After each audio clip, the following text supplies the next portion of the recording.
The Torid Incarnon is probably the most meta rifle that we currently have in Warframe, nuking away entire rooms full of enemies in just a split second. However, it is not as straightforward as it seems, and I think many of you out there are probably missing out on a lot of damage. So, in today's guide, we're gonna go over the Torid in detail so that you know exactly how to get the absolute most out of it. Big shoutouts to all our generous channel members who help me keep the lights on, and now, well, let's jump right into it.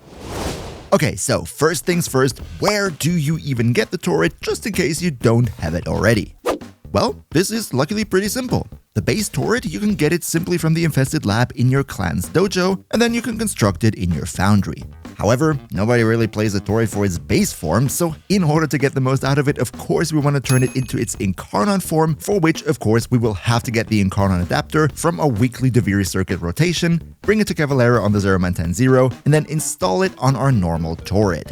And just in case you're wondering how you get to that point, in order to unlock the 0man10-0 and thereby the Incarnon system in general, you'll have to finish the new war quest and then the follow-up quest, Angels of the Zeraman. As for the Deviri circuit from which you get the Incarnon adapter for the Torid, that will be available as soon as you finish the Deviri quest, which every player should have access to actually right after starting the game.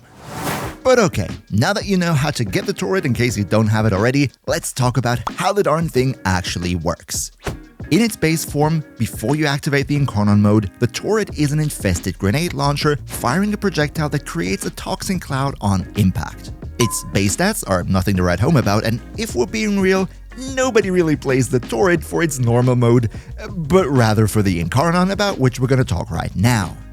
Just like with other Incarnon weapons, you also have to charge the Incarnon meter, which you see on your crosshair in the middle of the screen, in order to be able to activate the Incarnon mode. However, unlike other Incarnons, you don't have to score headshots with this one. Just a direct body shot is enough to get charged for the Incarnon meter, so it's pretty easy to do.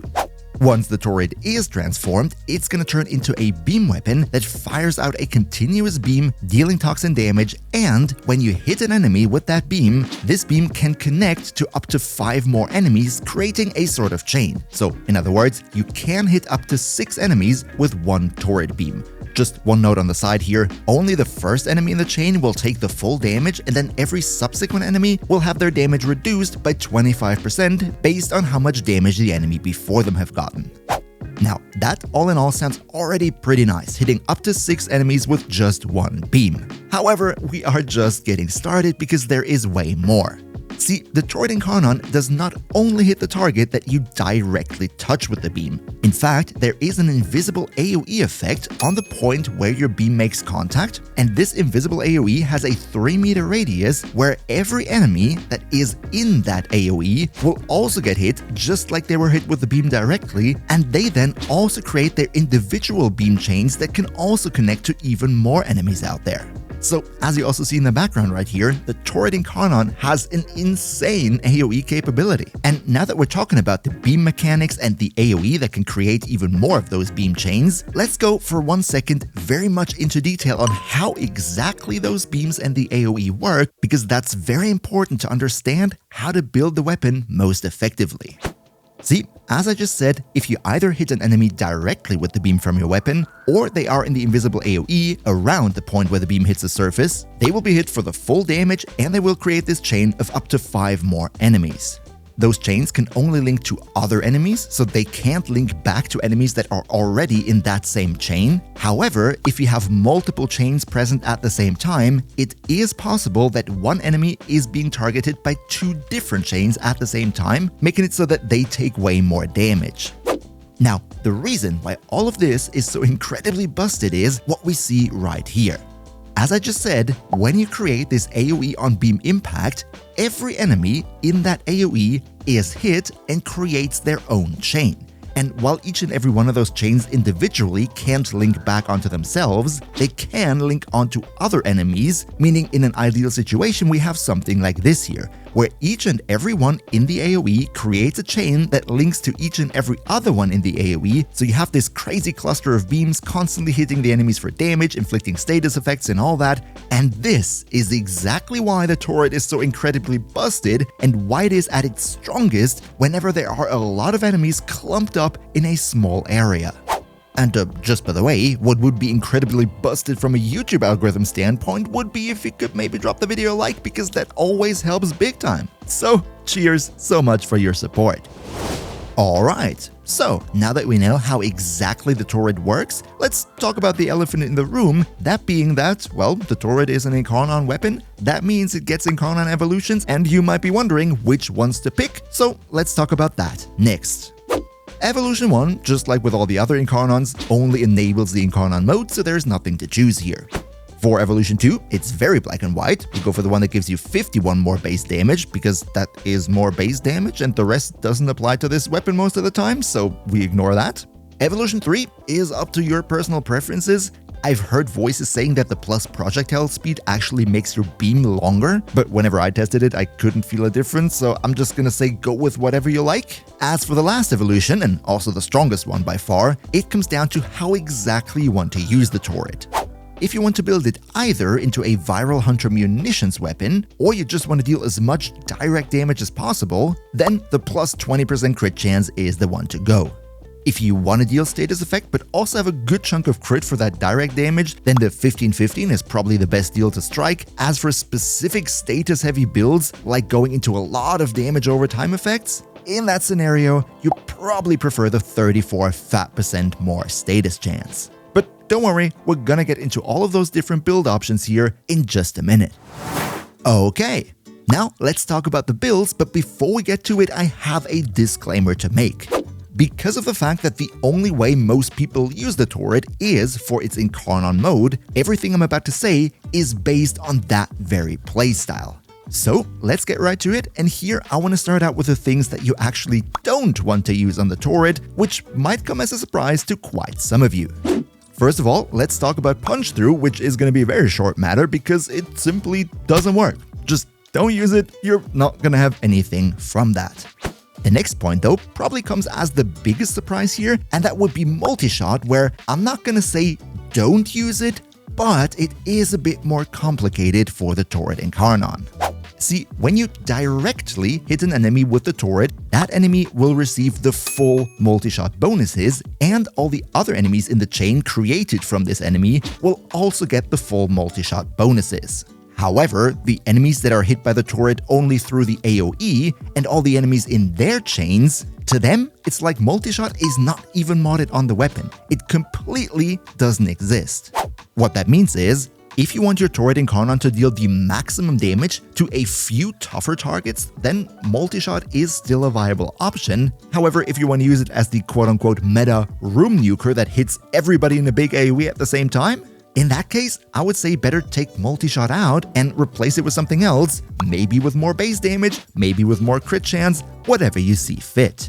And now that we're talking about base damage, let's also quickly talk about galvanized aptitude.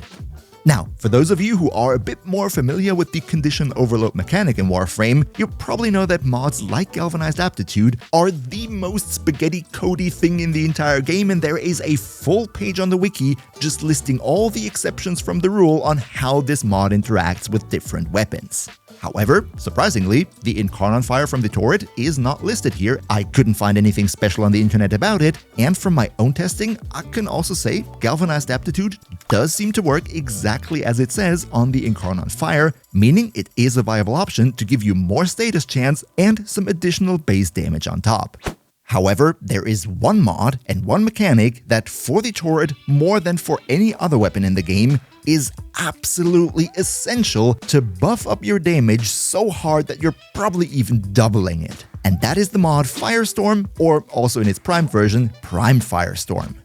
Now, Firestorm is a mod that you can put onto AoE weapons to increase the area of effect. And unsurprisingly, that is also exactly what it does on the Torid Incarnon, increasing your invisible 3-meter radius AoE on beam impact by 44% if you use the primed version. Why is that such a big deal? Well, to better explain that, let's for a second go back to that beam connecting visual that I showed you earlier. Remember how I said that every enemy that is in the AoE creates their own chain that can also link up to all the other enemies in the AoE, creating this huge cluster of interlinking damage? Well, if the AoE just happens to be bigger, then naturally, the chance of having even more enemies in that AoE is much higher, therefore you even have more interlinking beams, inflicting even more status effects, dealing even more damage, and creating even more carnage. Especially outside the simulacrum, in day-to-day missions where you don't have this ideal case of 20 enemies just being on top of each other, this bigger AoE radius is huge for creating even more damage and more interlinking beams, massively increasing the damage on the Torid Incarnon. But now that we know about all those very special mechanics, let's finally talk about which builds to best use on the Torid, and I have 3 different options prepared for you today. First off, the Blast build. This build is the ideal thing to use against pretty much every enemy in the game if you have a loadout that can group a lot of enemies tightly together. I'm talking about Warframes that have grouping abilities, the Nautilus Companion, or specific operator arcanes. If you're having such a loadout and you're constantly grouping together enemies, then regardless of the enemy faction, I would always recommend going for a very status-heavy Blast build with a lot of fire rate, faction damage bonus, rifle elementalist, ending you up with something like this here. However, if you're playing a loadout that doesn't really have this grouping capability, then going for Blast can still work, but it's not the optimal solution anymore. So in this case, you'd rather use one of the other 2 that I have prepared here. One of them would be the Viral Hunter Munitions build, which is pretty straightforward, right? The Torid has base Toxin, so you only need to add 1 cold mod to have Viral, and with the maximum crit chance evolution, it's easy to get to over 100% crit chance, slap on Hunter Munitions to get those slashes, and while this build is not the strongest thing you can do with it, it's still a very viable option, especially if you're going against higher level armored enemies, but your loadout doesn't have any way to strip away their defenses. In that situation, Slash is still a great option because it ignores armor on its damage over time effect. And finally, we have what I personally use most of the time, and that would be the direct damage option. See, as I just said, if you can't armor strip the enemy that you're going up against, Viral Hunter Munitions is a very strong combo. But if you do happen to have an armor stripping ability, then the ideal course of action would be to just go for whatever element the enemy faction you're up against is weak against, combine it with a faction damage mod, and then hit them like a truck with those direct damage hits.